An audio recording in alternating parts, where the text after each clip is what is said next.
pagi semuanya, saya Ruth Damayanti Mangsong, saya dari kelas 11 MIPA 2. Di video ini dibuat untuk menyelesaikan tugas bahasa Indonesia tentang cerpen. Di video ini saya akan membacakan cerita cerpen tentang Maafkan Aku Melukis Luka. Maafkan Aku Melukis Luka, cerpen karangan dari Ardin Dwi Mahreni, kategori cerpen keluarga, cerpen penyesalan, cerpen sedih. Telah lulus moderasi pada 1 November 2020. Andriana ialah seorang anak yang berbeda dengan anak lainnya. Anak yang tidak seberapa pintar, namun keinginannya untuk bersekolah sangatlah besar. "Heh, Bu, dibayar dong hutangnya. Masa ditumpuk-numpuk terus? Kalau nggak mampu, bayarnya jangan hutang. Maafin saya, Bu. Kasih saya waktu beberapa hari lagi untuk melunasinya," jawab Bu Sumi. Ketika mendengar itu, Andrea pun merasa sakit hati karena diremehkan dan dihina oleh tetangganya. Namun, apa yang bisa diperbuat oleh Ibu Andriana? Memang kenyataannya seperti ini. Dia hanya bisa sabar, dan akan terus sabar. Ibu Andriana yang bernama Bu Sumiati, akrab dipanggil dengan Bu Sumi. Bu Sumi adalah seorang ibu yang mempunyai 2 anak, yang hidup sebatang kara dalam suatu perkampungan kecil di dekat perumahan megah, yang bernama Perumahan Kelapa Gading, yang terletak di Jalan Natanegara, nomor 5, Jakarta. Mereka hidup sebatang kara. Di perkampungan itu, penghasilannya yang tidak pasti untuk mencukupi biaya kebutuhannya sehari-hari. Apalagi ia pun harus memenuhi kebutuhan 2 anaknya yang sekolah. Untuk ke jenjang berikutnya, Andriana yang masih duduk di SMP kelas 9 dan adiknya yang bernama Andin duduk di SMP kelas 6. Pagi ini adalah hari di mana aku memasuki sekolah baruku, yaitu SMA Puji Dharma Indah. Mulai dari sekarang, aku akan lebih giat belajar lagi.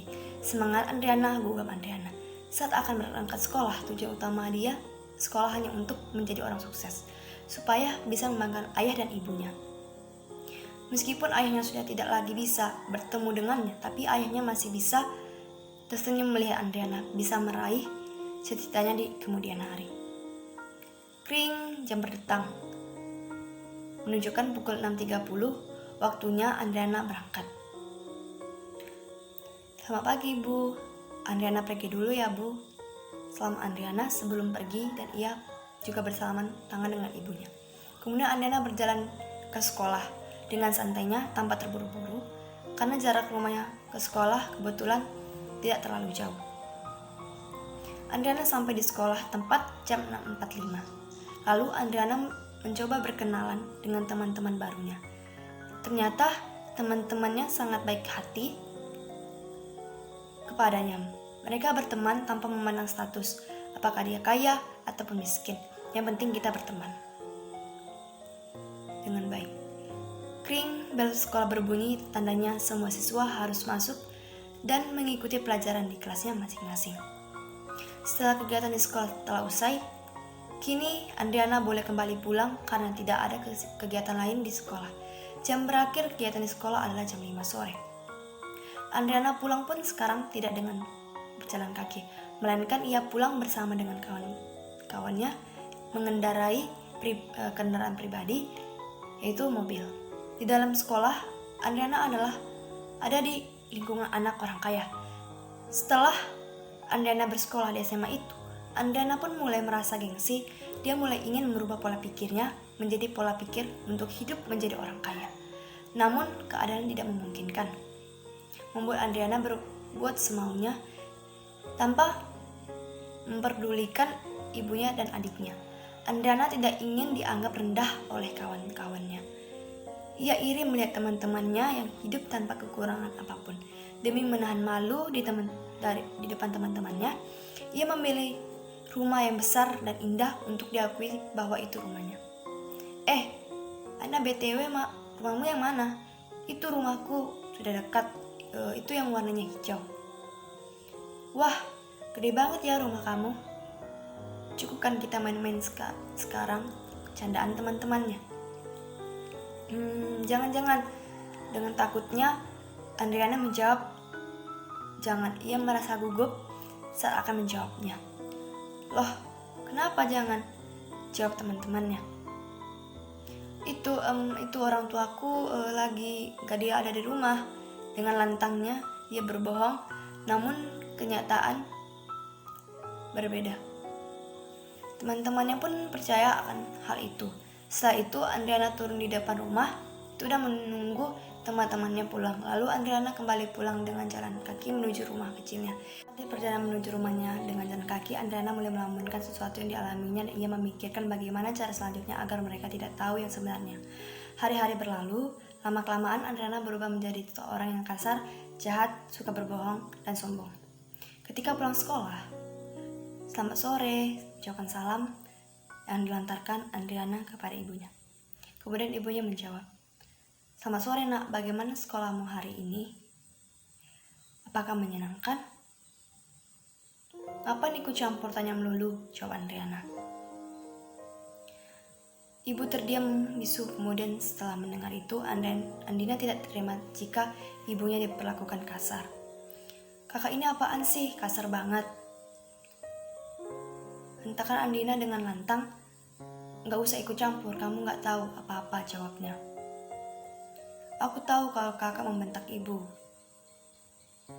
"Iya, biar ibu sadar sebelum aku malu jika temanku tahu kalau aku anak orang miskin dan ibuku tukang sayur dan bapakku sudah mati." "Ya ampun, Pak," tangan ibu mengangkat ke pipi Andriana tanpa sepatah kata pun. Ana pun langsung pergi ke kamar. Andriana hanya bisa memeluk ibunya dan berkata, "Sabar ya Bu, mungkin kakak lagi kecapekan." Sampai sekarang kebohongan Ana belum terungkap kepada teman-temannya. Namun hari demi hari Ana selalu main-main bersama teman-temannya, berfoya-foya, berpesta-pesta sesuka hatinya. Ibunya sudah mengingatkan dengan halus, dengan kasar, tetapi tetap saja tidak dihiraukan. Suatu ketika Andina menderita penyakit DBD dan itu sudah semakin parah dan harus dibawa ke rumah sakit. Namun sayangnya sudah terlambat. Andina sudah dipanggil oleh Yang Maha Kuasa. Sekarang Ibu Sumiati hanya mempunyai satu orang anak, yaitu Ana.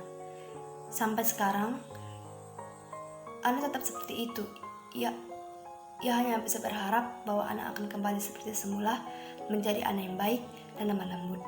Kasih seorang ibu tidak akan habis untuk anaknya. Namun Ana tidak sadar akan hal itu. Ia tidak pernah memikirkan ibunya.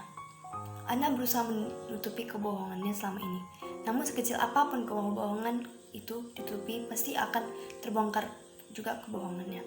Kebohongan Ana kepada teman-teman yang terbongkar karena salah satu dari temannya yang tidak suka kepada Ana mengikuti Ana pulang sekolah ke rumahnya yang sederhana dan mengetahui ibunya yang tukang sayur. Teman tersebut bernama Rani. Rani adalah salah satu teman yang tidak menyukai Ana karena perilakunya yang sombong di sekolah. Akhirnya ia penasaran akan seluk-beluk Ana. Ia mengikuti Ana pulang sekolah.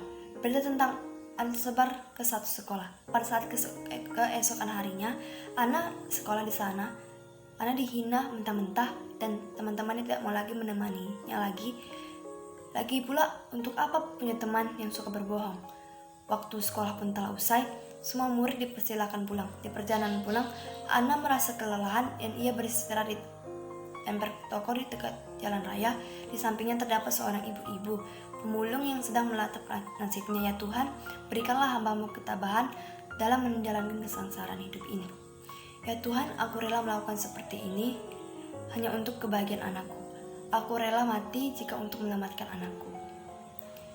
Keluh kesah ibu tersebut. Setelah mendengar itu, Ana langsung merenungkan apa yang dikeluh kesahkan oleh ibu itu dan ibu rela melakukan apapun demi anaknya.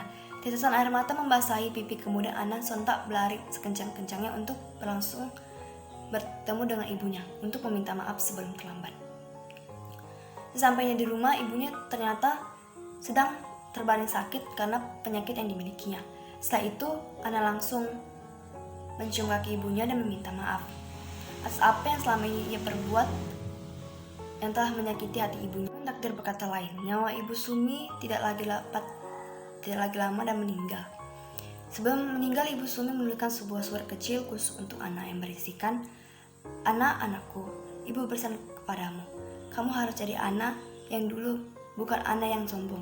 Ibu hanya ingin supaya tidak tersesat, nak. Ibu hanya ingin kamu bahagia. Buatlah ibu tersenyum di sini, melihatmu bisa meraih kesuksesanmu. Maafkan ibu yang selalu mengaturmu, tapi ini semua ibu lakukan demi kebahagiaanmu sendiri. Ibu akan merindukanmu, Adriana. Aku akan selalu ingat pesanmu, Bu, gugam Anna. Beberapa tahun kemudian, setelah Anna melanjutkan pendidikan yang ke jenjang lebih tinggi, Anna bisa melanjutkan mimpinya dan mimpi ibunya.